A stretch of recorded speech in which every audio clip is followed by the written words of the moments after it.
Now we are going to see invariance property of consistent estimator. Invariance property of consistent estimator.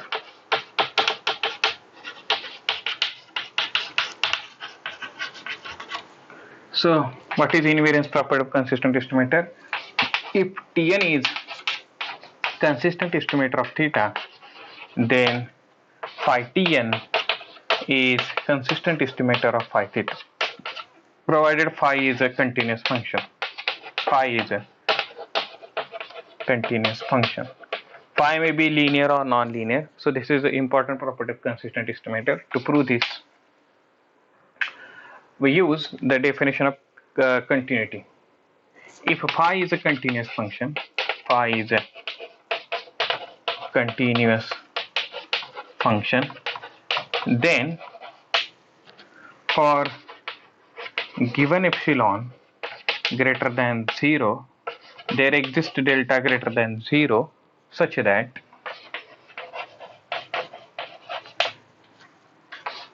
phi Tn minus phi theta,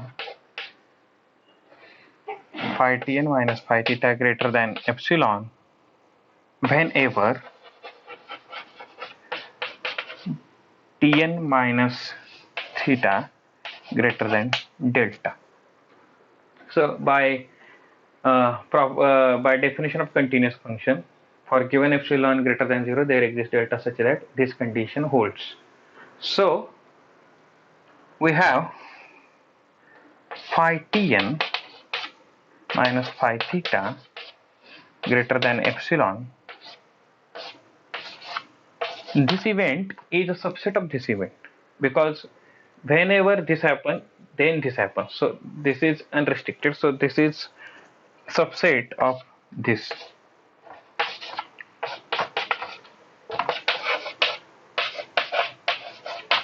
So this is a subset of this. So we have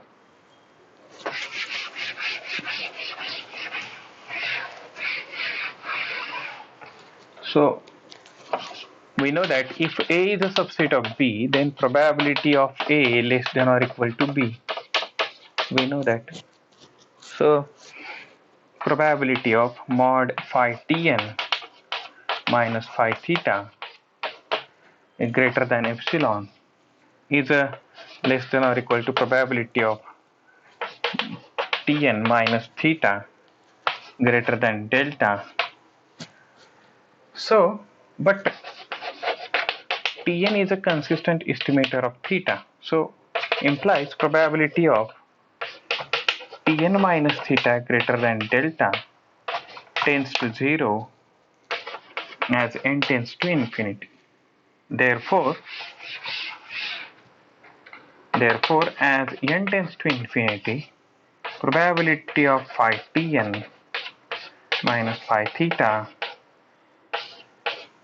greater than epsilon, this tends to 0 as n tends to infinity.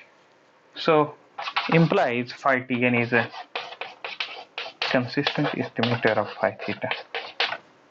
So this is a consistency important property, that is invariance property. We require only phi is a continuous function. So now we will see one example using this invariance property. Suppose x1, x2, xn be a random sample from Python lambda. Find consistent estimator of e raised to minus lambda.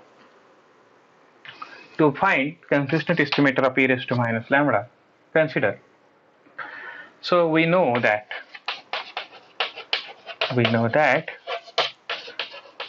sample mean is consistent estimator of population mean. Therefore, x bar is consistent estimator of lambda. This is population mean lambda, and this is consistent estimator of lambda. Therefore, by invariance property, invariance property, e raised to minus x bar is a consistent estimator for e raised to minus lambda. So this is proof. So to prove this, we require only invariance property, and this is an important use of invariance property. So this is example. Now we will move to another example. Another example is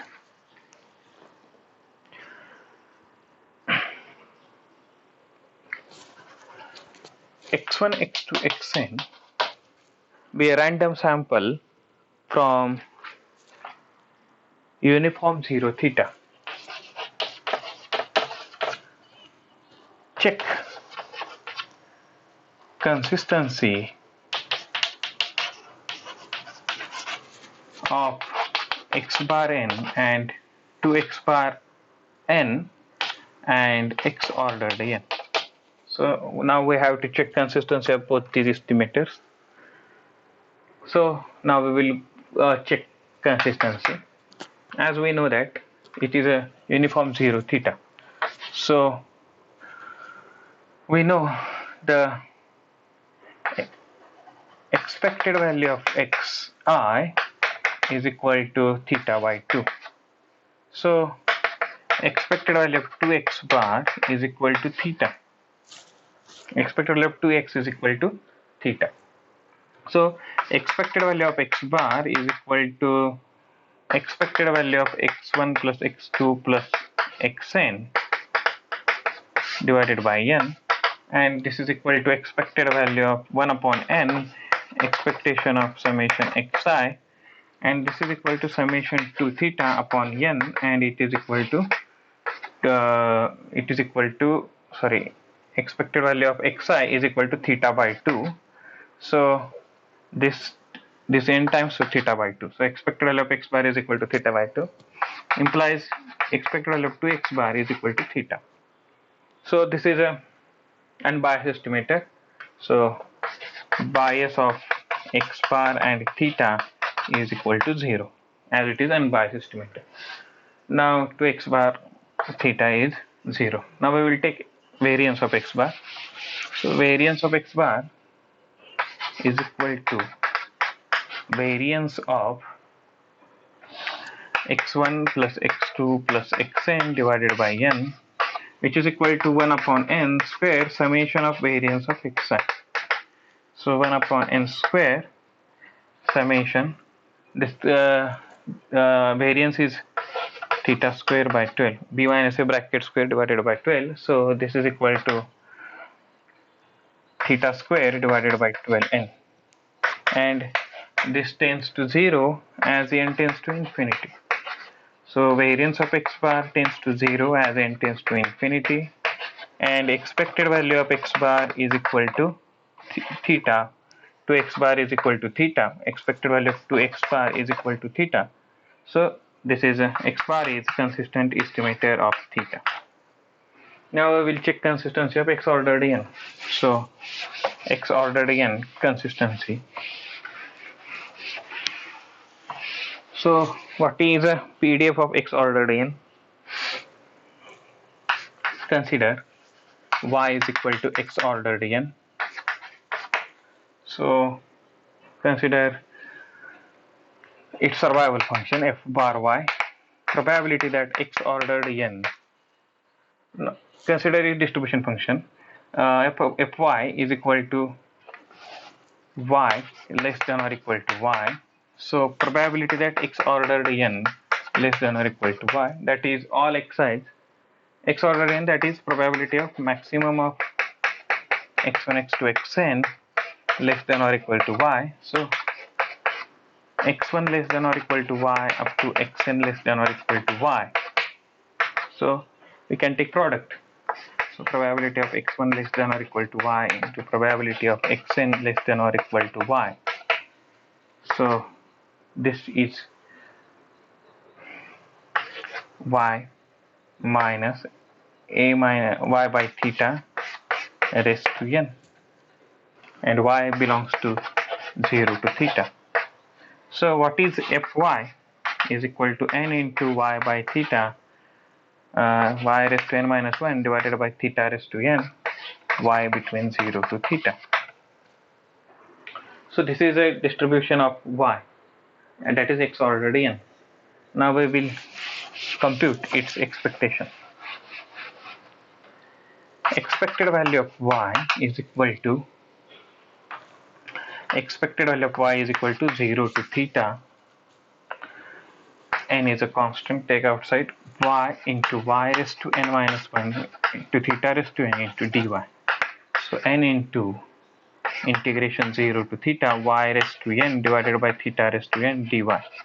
So n upon theta raised to n, y raised to n plus 1 divided by n plus 1 into 0 to theta.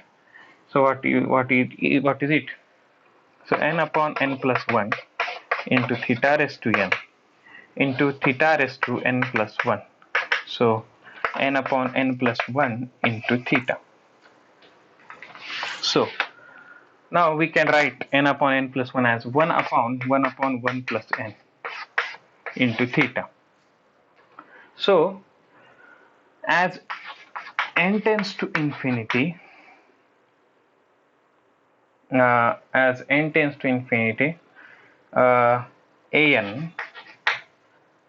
or let's say an tends to 1, where an is 1 upon 1 plus n.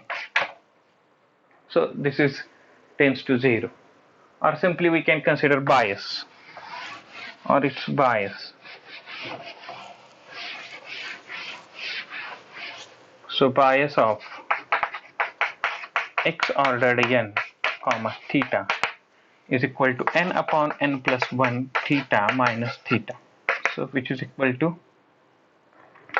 n theta minus theta divided by n plus 1. So this is equal to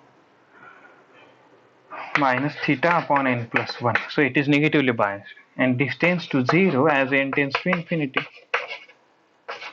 So bias tends to 0. Our first condition is satisfied. Now we will find variance of x ordered n. Find expectation. So expected value of y square is equal to integration 0 to theta y square into n into y raised to n minus 1 divided by theta minus 1 theta raised to n into dy. So n into n upon theta raised to n integration 0 to theta y raised to n plus 1. So n upon theta raised to n y raised to n plus 2 divided by n plus 2 0 to theta. So it is equal to n upon n plus 2 into theta raised to theta square. Theta raised to, that is, if we replace theta, then theta raised to n plus 2 and theta raised to n got cancelled, so theta square remains and n upon n plus 2. So this is, and expected value of y, what we have? Expected value of y, n upon n plus 1 into theta.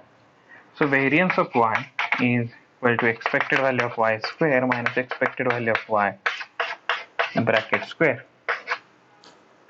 So expected value of y square, n upon n plus 2 into theta square minus n square divided by n plus 1 bracket square divided by theta square. Now we will simplify it as, take common theta square. So theta square into n upon n plus 2 minus n square divided by n plus 1 bracket square. So which is equal to, so we can take outside n into theta square. So n into so n plus 1 bracket square minus n into n plus 2 divided by n plus 1 bracket square into n plus 2. So now we will simplify it. N theta square into n square plus 2n plus 1 minus n square minus 2n divided by n plus 1 bracket square divided into n plus 2. So theta square. So n square get cancelled, 2n gets cancelled. So n square upon n plus 2, and this n outside, so n plus 1 bracket square divided by n plus 2 divided by n. So theta square upon n plus 1 bracket square divided by 1 plus 2 upon n. So this term tends to 0 as n tends to infinity, since in denominator that is n plus 1 bracket square. So variance tends to 0 and bias tends to 0. So x or as expected value of x ordered n is tending to theta, since bias of x ordered n comma theta tends to 0 as n tends to infinity, and variance of x ordered n tends to 0 as n tends to infinity. So x ordered n is a consistent estimator of theta. That is an example, and we will, in coming lectures, we will see more examples on consistent estimators. Thank you.